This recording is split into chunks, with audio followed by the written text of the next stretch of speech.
I am Ferdinand Marcos, and I am the President of the Republic of the Philippines. I stand today on behalf of 110 million Filipinos. Hi everyone, it's me again. Hello universe. Nako guys talagang mapapa-wow ka dahil si Mary Jane Veloso ay uuwi na sa Pilipinas.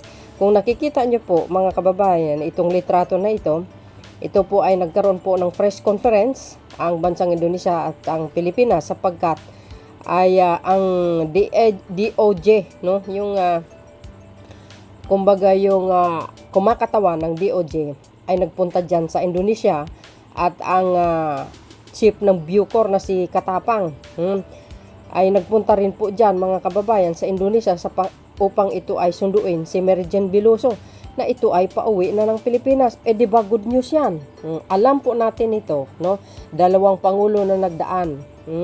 Dahil alam nyo mga kababayan, ito si Mary Jane, ang hatol nito ay bitay, no? So nasa row siya para bitayin. Ito naman kudos naman ito kay dating Pangulong Noynoy Aquino naman guys. Gumawa din naman siya ng paraan para ma-save ito, no? So binigyan ng pagkakataon ito, no? Ito si Mary Jane na extend kanyang pagbitay, no mga kababayan, hanggang matapos ang termino ni Panot. Walang nangyari, pero kahit papano nakipag-usap siya sa Indonesia, no, na mabigyan siya ng kaukulang na pagkakulong, hindi yung pagbibitay. Pero ang masaklap ito kay Digong. Bakit? Ay wala siyang action guys, kundi ang pinabayaan niya si Mary Jane Veloso para siya guys, para bitayan siya ng bansang Indonesia. Yun po ang kanyang yung kanyang sinabi. Mamaya basahin ko So dahil dito mga babayan, and this is good news for everybody at lalo na po sa kanyang pamilya. Actually, itong press conference niya kanina na panood ko mga kababayan, courtesy po ng Channel 5 ito, News 5, no? Ay nagpasalamat po siya sa ating mahal na Pangulong Marcos Jr. Alam nyo, si Pangulong Marcos Jr. talagang bilib ako dito sa tao na ito.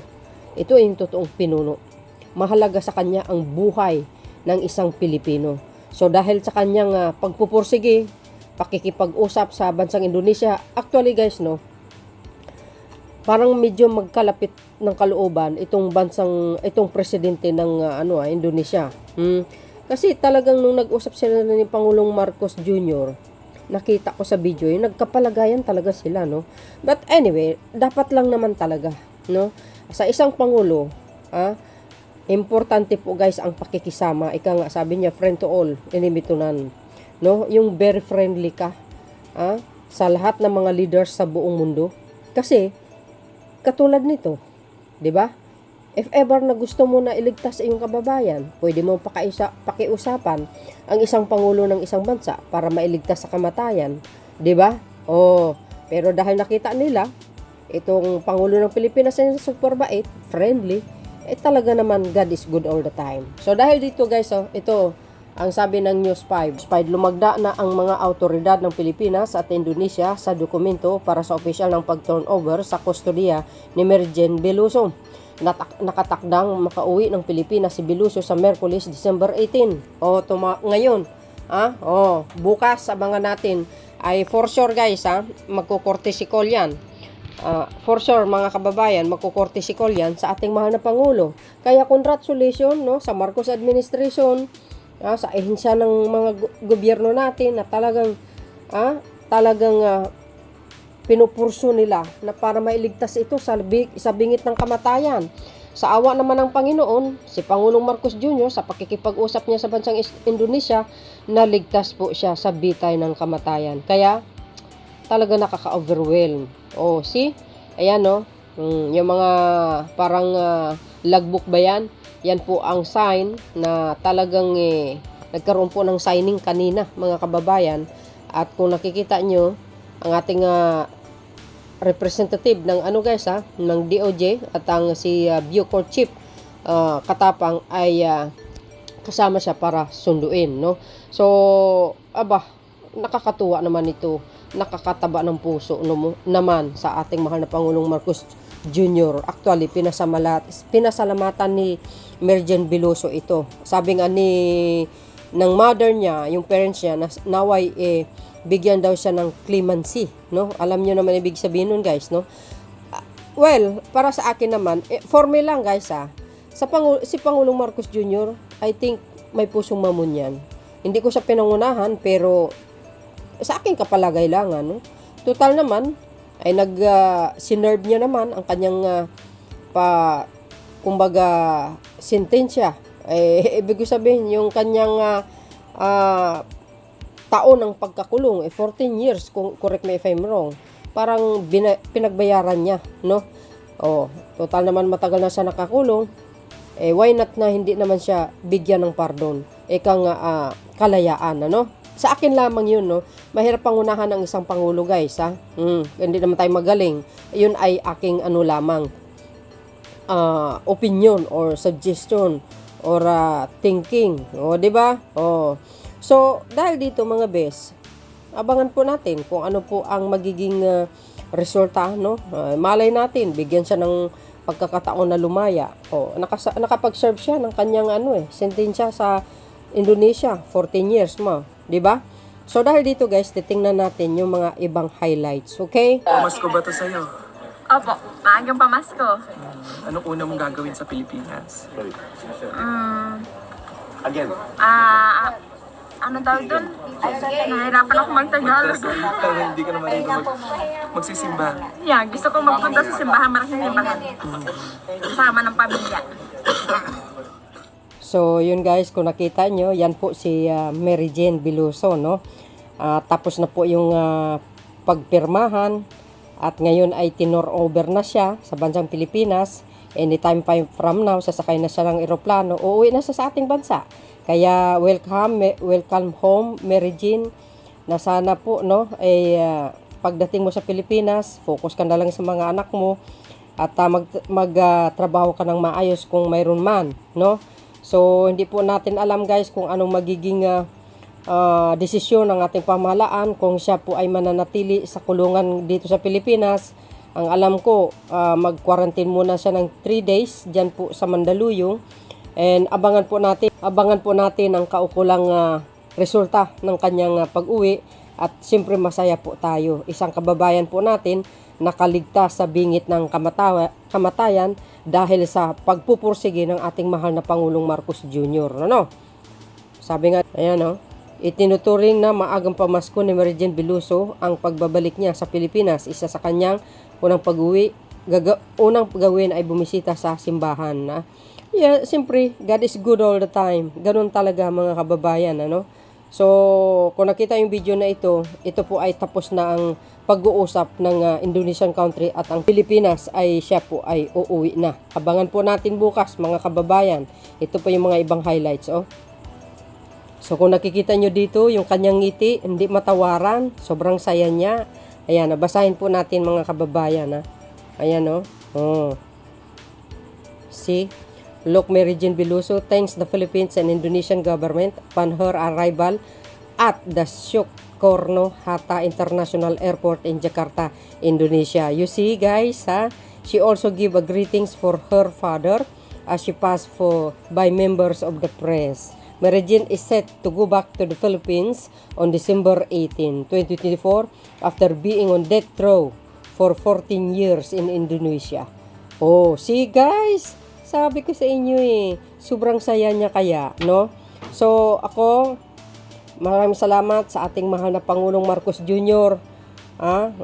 Kawawa ito, guys, hindi natin alam yung nangyari sa kanya. Nabiktima lang po siya ng mga sindikato. Ayan, sa ating mga kababayan, gumawa tayo ng kabutihan, mga bes. At mag-ingat sa mga taong yung gagawin kayong pain, no, para dito sa mga masasamang gawain. Mag-ingat po kayo. So dahil diyan, mga kababayan, sabi ko nga kanina, 2 dekada na, no, 2 pangulo na nagdaan, wala pong nangyari. Ito po, basahin ko So ito, guys, ito yung 3 pangulo Ika nga, dalawang pangulo na nagdaan, ay hindi nila nagawa ng paraan para maibalik sa Pilipinas si Mary Jane Biloso, mga kababayan. Ito po yung sinabi ni Panot. No, sabi niya dito, guys. It seems to serve both of our interests that to keep her alive to be able to testify. You see? Well, kudos naman kay Panot, mga kababayan, kahit paano gumawa siya ng kaparaanan para ma-save din si Mary Jane Biloso. Sinabi niya pa dito, Benigno Aquino III, ex-president, proposing to the Indonesian government to make Mary Jane Biloso a state witness against the drug syndicate that reportedly victimized her. April 20, 2015. See? So, yan po, no? So, kahit papano, nakiusap siya hanggang na-extend yung hiniling niya, mga kababayan, pero tuloy pa din ang pag-execute sa takdang panahon dahil medyo mahigpit ang bansang Indonesia, mga kababayan. Hindi natin alam hindi ko sure kung ilang kilo ang nakumpiska sa bagahe ni Mary Jane. Kaya mag-ingat tayo sa ating mga kababayan, no? Huwag kayo magpagamit sa mga sindikato. Kayo po ang malalagay sa alanganin tulad kay Mary Jane, no? So yan po si Panot, kahit papano naman. Kudos naman rin sa kanya, gumawa rin ng kaparaanan kahit papano, no? Kanya lang, hindi niya lang talaga napaiuwi sa Pilipinas dahil ang bansang Indonesia mahigpit no? So actually nakahilira talaga si Mary Jane sa kamatayan, bitay ng kamatayan, no? So ito naman yung isa, si Digong. Nakita nyo? Walang pakialam. Go ahead to proceed with the execution. Palibhasa kasi mamatay tao ito wala siyang pakialam sa kapwa Pilipino. Di ba? Sa administrasyon nila, 30 plus. Correct me if I'm wrong. Ang namatay sa war on drug, hindi naman totoong war on drug. Props lang daw yun. Ginamit lang yun, sabi nila Mr. Las Cañas. Ano sabi? Go ahead to proceed with the execution. Ayan, ex-Rodrigo Duterte, ex-president. As quoted by the President Joko Widodo. Si Mr. President Widodo kasi ang president that time. Granting the Indonesian government permission to execute Mary Jane Biloso, September 12, 2016. Di kayo naloka? Yan si Digong. Wala siyang pakialam. Kahit mamatay yung mga OFW sa ibang bansa, wala siyang pakialam. Plastic kasi ito si Digong Sa totoo lang. Saan makakita yung pamumuno niya, talagang may pagkapalpak talaga. Kasi, nasabi ko palpak dahil maraming namatay wala naman nahuling ng mga drug lord. Buti pang Marcos administration, ang dami, kaya sumikip ang kulungan. International pa, kamo. Mga smuggling pa. Ay nako, ayan. Malinaw yan sa mga DDS. Go ahead to proceed with the execution. Walang paki. Yan si Digong nyo. Wala. As in, wala. Kasi, hindi naman yata marunong makipagdialogo ito Ang alam dito, puro mura lang ng mura So, dahil dito, mga kababayan, ito po ang ating mahal na Pangulong Marcos Jr.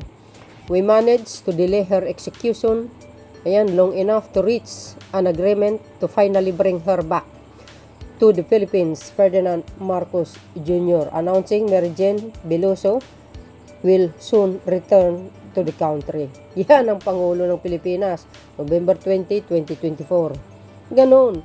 Ito, si Pangulong Marcos Jr., pinapahalagahan niya ang bawat buhay ng isang Pilipino. Di ba? Ayan, we managed to delay our execution.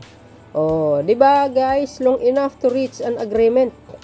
Hindi natin alam kung anong klaseng pagdadayulogo ni Pangulong Marcos Jr. sa bansang Indonesia, kung bakit napauwi ito si Mary Jane Biloso sa ating bansa. Di ba? Congratulations sa Marcos administration and congratulations kay Mary Jane Biloso. Sa wakas, naligtas siya sa bitay ng kamatayan because of our beloved President Ferdinand Marcos Jr. Magaling makipag-usap ito guys. Sales talk ito. Magaling sa sales talk ito si Mr. Presidente. Oh, ang alam ko kasi, nung nag-usap sila nitong presidente ng Indonesia, parang nagkapalagayan sila ng kalooban, guys, no? Parang malapit sila magkaibigan. Ito po ang pinakamahalaga sa isang pangulo ng Pilipinas, laging umaten sa mga international forum para makisalamuha, 'di ba? Makausap mo mga pinuno ng mga iba't ibang bansa. Dahil diyan, mga kababayan, pag nagiging friendly ka, mabait ka, hindi ka isnabiro, hindi ka palamura, ang resulta talaga, no? Bibigyan ka ng blessing ni Lord. Tulad yan, blessing po sa atin yan ang uwi ni Mary Jane. Bakit? Nailigtas siya sa kabitay ng kamatayan, mga kababayan sa kamatayan, dyan sa parusang kamatayan sa Indonesia. Di ba? Ang laking achievement ng Marcos administration. Siya lang ang nakagawa ng paraan para mailigtas si Mary Jane Veloso sa kamatayan ng parusang kamatayan dyan sa Indonesia. Siyempre guys, no? Pag-uwi ni Mary Jane sa Pilipinas, hindi natin alam kung anong maging desisyon ng Pangulo, kaya abangan po natin yan, ano? Who knows? Mabait ang Pangulo na ito, kaya hindi natin pwedeng pangunahan anong kanyang desisyon. Siya po ang Pangulo, no? So, kung mayroong pinakawalang kwenta na Pangulo, siguro yun nasa gitna.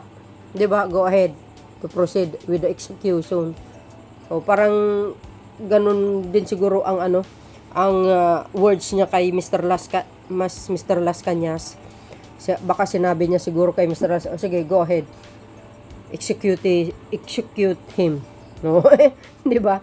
Patulad sa pagpatay na niyang isang buntis dahil sa ransom ng milyon-milyon. Grabe talaga to si Digong. Napanood niyo ba 'yun? Yung pinost ko diyan.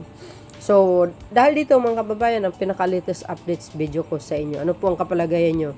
Well, ako, masaya. Dahil kahit papano nailigtas sa bingit ng kamatayan, ito si Mary Jane Veloso.